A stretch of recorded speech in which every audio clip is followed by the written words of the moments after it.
Olá, eu quero primeiramente agradecer esse convite feito da Federação Espírita do Amapá, através da Ana Célia, presidente, que nos convidou para falarmos um pouco sobre os transtornos que acometem muitas pessoas diante dessa pandemia que estamos passando. Quero saudar o público presente que esteja nos assistindo, é uma grande alegria para mim ter com vocês esse momento de reflexão. Bom, a pandemia por si só já é algo que traz muito estresse, muita angústia. Por si só ela já bagunça as nossas emoções, bagunça os nossos sentimentos.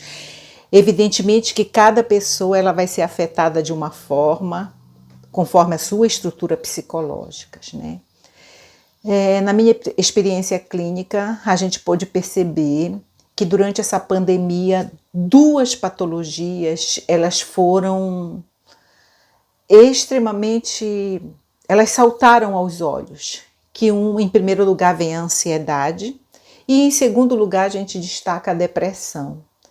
Então foram duas patologias que surgiram de forma muito evidente, se sobressaíram diante das outras. A procura no consultório, antes não estávamos fazendo atendimento presencial e sim por telefone, ela foi muito grande. E eu percebo que essa procura também foi muito grande nos órgãos que atendem essas pessoas, como a própria federação, como o CVV, que realmente acometeu essa pessoa, né? Porque é o mundo das incertezas. Tudo que gera incerteza, a gente fica perdido. Tudo que gera desconhecimento, porque é uma doença nova, então a gente não sabe que sequelas vão ficar, o que nós vamos enfrentar, também acaba gerando essa insegurança. E a insegurança ela traz realmente a ansiedade, a angústia, pode trazer uma tristeza tão profunda ao ponto da pessoa deprimir, né? Nessa pandemia, nós observamos também que os transtornos mentais comuns, eles atingem, a OMS diz que os transtornos mentais comuns atingem 20 milhões da população mundial, né? Mas os sintomas dos transtornos mentais, eles podem se manifestar ainda mais quando nos acomete de uma pandemia. Isso pode acontecer. Então, se a gente está passando por um momento como esse, pode vir à tona muita coisa, né? Então, aquela depressão que ela atinge 10% também da população mundial, ela traz sintomas como a apatia, a falta de energia, a autoestima baixa, a falta de libido, né? Uma interferência no sono, pode ter uma hipersonia ou uma hipossonia, então pode dormir demais ou dormir de menos. Pode trazer essa ansiedade exacerbada, esses pensamentos suicidas muitas vezes, essa ideação suicida como uma finitude, como eu quero acabar com aquilo. Então, isso faz com que a pessoa ela comece a entrar num estado profundo de sofrimento. Então a gente precisa ter um olhar muito aguçado para quando a gente tem um amigo, quando a gente tem um familiar que está acometido de sintomas como esse, né? A ansiedade, ela é interessante porque ela surge como uma preocupação constante, né? Uma impossibilidade de relaxar ou de aproveitar um tempo de descanso, né? A concentração fica prejudicada, apresenta taquicardia, né? Pensamentos negativos, e a pessoa vive muito no futuro, e se, as conjecturas, e se. Então, essa pessoa começa a apresentar também problemas físicos, como a taquicardia que eu falei, como dificuldade na respiração. Então sudorese muitas vezes, né? Problemas também no sono. Então a ansiedade ela traz isso, porque a ansiedade ela nada mais é do que você viver no futuro com uma expectativa que você não sabe se vai, que expectativa é essa, né? O medo, a insegurança, o que vai ser de nós? O que essa pandemia ela nos roubou, né? O nosso direito de ir e vir, porque a gente precisa estar isolado, e o isolamento social, ele traz isso de angústia, porque nós não podíamos mais fazer o que fazíamos antes. E essa convivência, essa nossa rotina, seja no trabalho, no círculo com os amigos, elas fazem parte da nossa saúde mental, do nosso bem-estar, ela é necessária. Então, quando isso nos é tirado, isso causa realmente uma angústia muito grande e a gente entra em sofrimento, especialmente aquelas estruturas psicológicas que a gente considera que já estavam prejudicadas e só vieram a se exacerbar, né, agora diante dessa pandemia. Bom, o excesso de informação, gente, eu acho que é muito importante que a gente frise aqui que o excesso de informação, ela é também prejudicial, porque você acaba entupindo o seu cérebro de informações que dizem uma coisa, dizem outra, porque ainda estão se estudando, se descobrindo. Então a gente começa a entupir, então a gente precisa escolher o que é que eu vou assistir, o que é que eu vou dar conta. Escolha um programa, porque a gente precisa se manter informado, isso é importante, mas que aquilo não se torne um entupimento de informações, porque acaba prejudicando realmente, especialmente os pacientes acometidos de ansiedade e de depressão.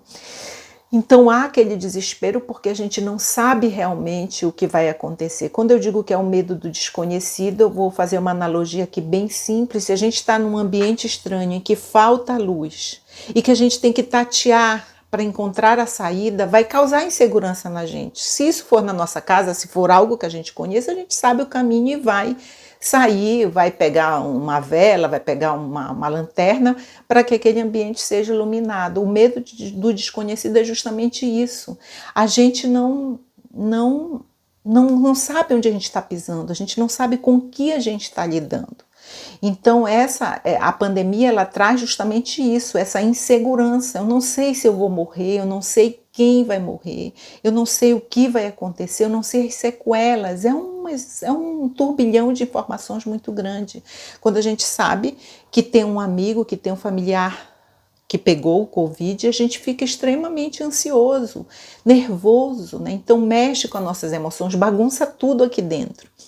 Então esse é mais um sintoma que realmente a gente pôde observar dentro dos consultórios, dentro da clínica, que trouxe o paciente realmente com essa incerteza do amanhã, o que vai acontecer, né?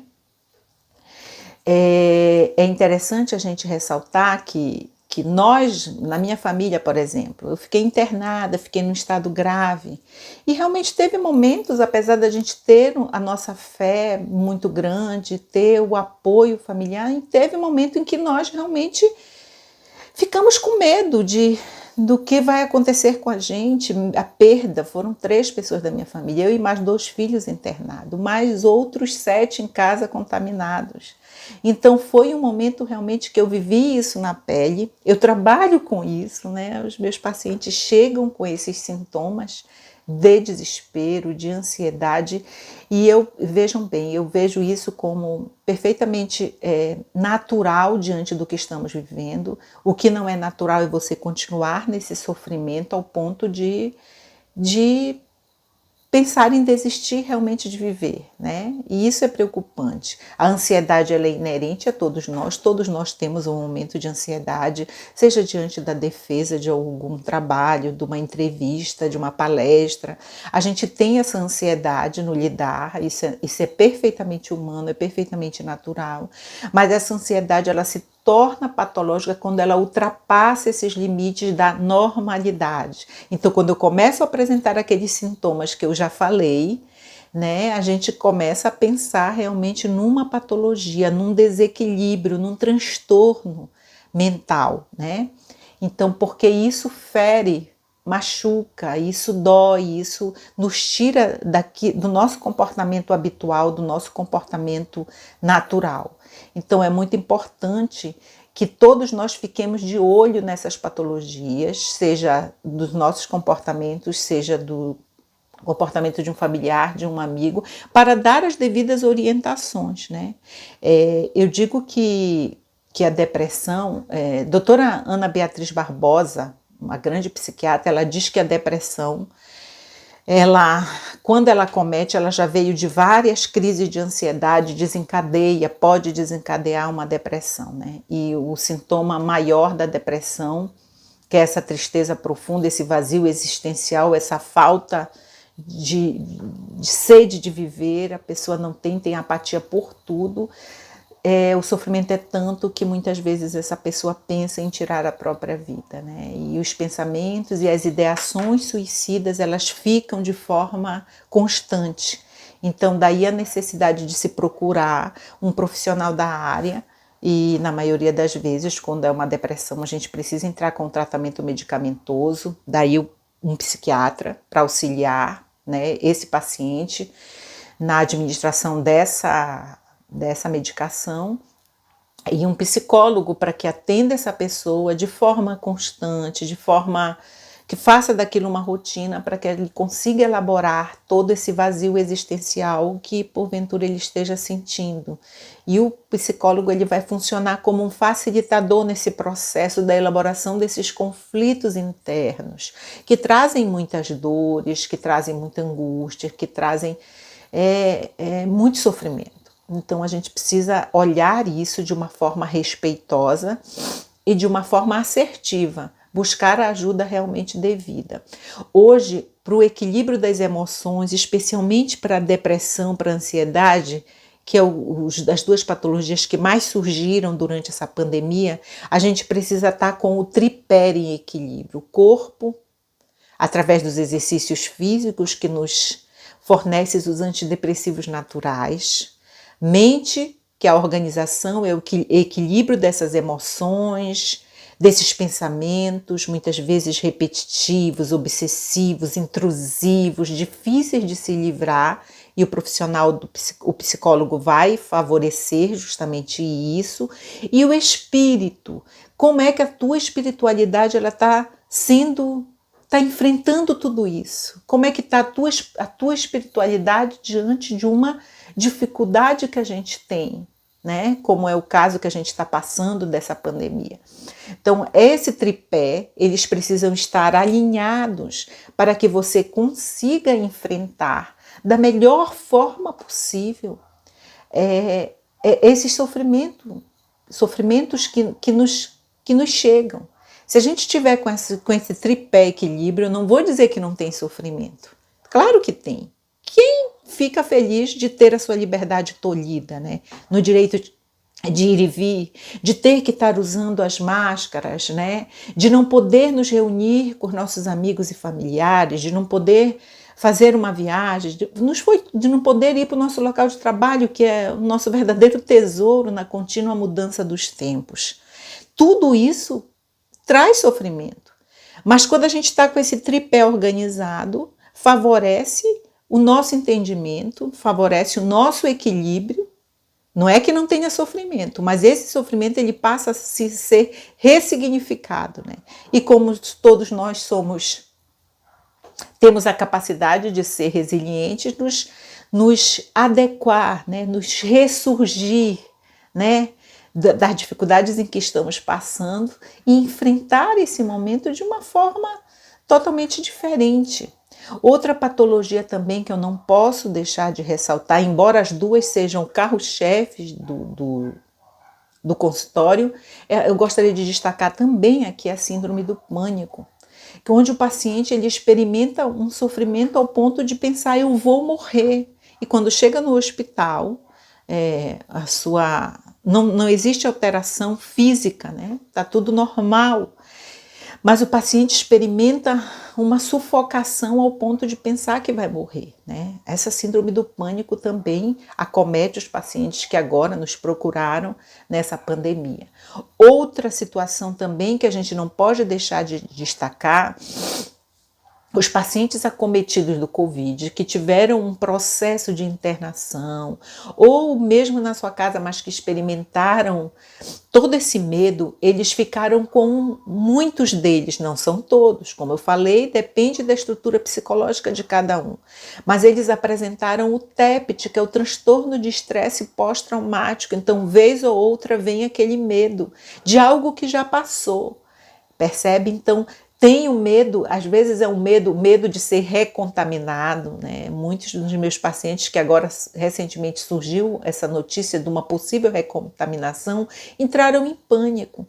Então é o TEPT que tem aqueles pensamentos repetitivos, as sensações que chegam a ser muito parecida do momento em que eles estavam passando pela experiência da vivência daquele Covid, daquela contaminação.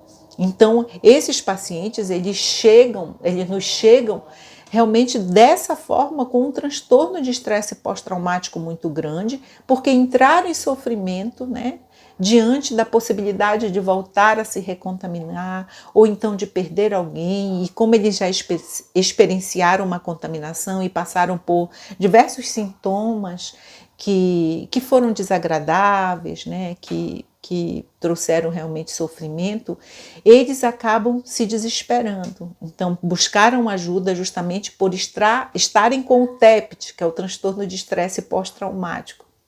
Essa é outra patologia também que surge nos consultórios. Veja bem, viver essa pandemia é uma situação nova para todo mundo, né? Para todos nós é uma situação extremamente nova. Então, essas patologias, elas surgem de uma forma perfeitamente compreensível, mas nos colocando o sinal de alerta, né? Precisamos também cuidar das nossas mentes para enfrentar essa situação nova que se apresenta. Então, que a gente possa realmente buscar ajuda espiritual, ajuda psicológica, ajuda médica, para que a gente possa entrar em equilíbrio com tudo isso. A sugestão para passar por tudo isso, vamos lá. Então, é muito importante que a gente mantenha uma rotina dentro da nossa vida, por mais que tenham tolhido muita coisa, mas que a gente mantenha uma rotina. Então, que a gente possa se exercitar mesmo dentro das nossas casas, né? É importante isso. Uma alimentação adequada, procurar manter um padrão vibratório salutar através das orações, através das leituras, dos bons filmes, e que esse padrão ele seja alimentado todos os dias. A gente sabe que a oração é o alimento para a nossa alma, então que a gente possa nos recorrer dela. Tem os atendimentos fraternos através da Federação Espírita, que ficam pessoas de plantão para atender, e logo, logo ela vai estar atendendo pessoalmente também. É muito importante que isso seja estabelecido, se conectar com um profissional da área da saúde mental, para que possa fazer o atendimento adequado, para que você consiga lidar com essas emoções em desequilíbrio e assim poder manter o equilíbrio necessário para lidar com tudo isso. O fato é que a situação está aí, a gente precisa lidar com ela. E como é que eu vou lidar? Né? Eu vou lidar com essa situação nova, que é extremamente desagradável, não estou dizendo que é fácil, não é. Mas como é que eu vou lidar com isso? Eu vou lidar com todo o sofrimento do mundo e provocar o meu adoecimento mental, ou não, ou eu vou ressignificar isso, ser um ser resiliente como nós todos podemos ser, né? Lidar com isso de uma forma que favoreça o meu equilíbrio diante da situação em que se apresente. E assim eu possa ser um indivíduo que multiplique essa experiência de uma forma muito positiva, acolhendo aqueles que porventura estejam passando por essa mesma situação. Então, comportamentos como a irritabilidade, o sentimento de culpa, muitas vezes, né? Essa alteração do sono, alteração do apetite, a ideação suicida, pensamentos suicidas de finitude, elas precisam ser respeitadas, olhadas e tratadas, para que a pessoa não tenha um fechamento disso tudo de uma forma trágica, né? Então, vamos pensar sempre nesse tripé, nos recorrer sempre das orações, que elas nos são necessárias, do apoio emocional, muito importante, né? Do apoio, do apoio fraterno, né? Do atendimento fraterno na Federação Espírita, na sua religião, com o seu padre, com o seu pastor, independentemente da religião que você esteja, mas que você busque esse acolhimento espiritual, que é muito importante, né, no equilíbrio das nossas emoções. E diante de tudo isso, a regra de ouro que eu digo para vocês é observar-se, aprender a se conhecer quando é que aquilo está saindo da minha normalidade, da minha apatia, da minha falta de vontade, né? Outro dia a gente teve a experiência de conversar com uma pessoa em que ela dizia assim que por mais que tenha aberto as academias, ela ainda apresenta muito medo de ir, e é natural, porque embora a academia tenha aberto, o vírus ainda está aí, mas tomando os cuidados necessários, né? A utilização da máscara, a utilização da higienização das mãos, né? Isso a gente precisa dar continuidade na nossa vida, respeitando as orientações das autoridades competentes, dos órgãos competentes, que eles que sabem o que é melhor, a melhor maneira de se fazer, a gente obedecendo isso, mas a gente dando continuidade na nossa vida. Gente, se eu não dou conta, eu busco ajuda. A gente precisa ter humildade para isso. Eu não estou dando conta, então eu vou buscar a ajuda de um técnico, que se Deus colocou aí para nós é para nos ajudar, né? Eu vou buscar uma ajuda espiritual, que se Deus colocou aí é para nos ajudar. Então, essa necessidade desse apoio que a gente pode ter, muitas vezes multidisciplinar, né?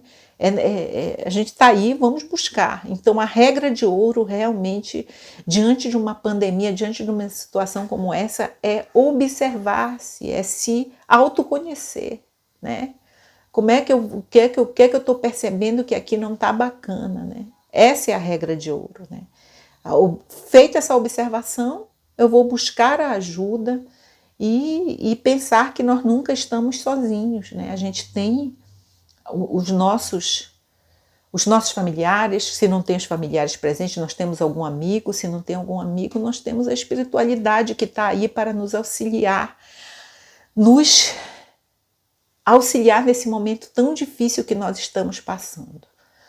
E orar para que os cientistas encontrem logo a vacina, né? E eu penso que se nós estamos passando por isso é porque nós damos conta. Deus não dá o frio maior do que o cobertor que temos. Se a gente dá conta, é sofrido, parece que não vai acabar nunca, mas se Deus nos deu essa prova é porque nós temos capacidade para passar. E quando a gente perceber que a nossa capacidade ela não está legal, a gente vai e busca a ajuda necessária e tão salutar para aqueles momentos de sofrimentos que a gente experimenta e que parece que aquele é o fim, que não vai que nunca vai acabar. Acaba assim, não há mal que dure para sempre, né? Então, fica aqui a minha reflexão para este dia, aqui através da Federação Espírita do Amapá, para que a gente possa observar os nossos sentimentos, as nossas emoções e realmente ter a humildade, muitas vezes, de perceber que nós não estamos dando conta e que nós vamos buscar ajuda. Existe atendimento psicológico gratuito através de telefones, procurem se informar. Existe a rede de apoio a nível público, que também tem isso. Existem as clínicas escolas, que eu não sei ao certo como é que está esse funcionamento. Se você não pode pagar um psicólogo, não pode, vai onerar muito no seu orçamento. Existem outros meios que vão facilitar esse teu acesso a esse apoio.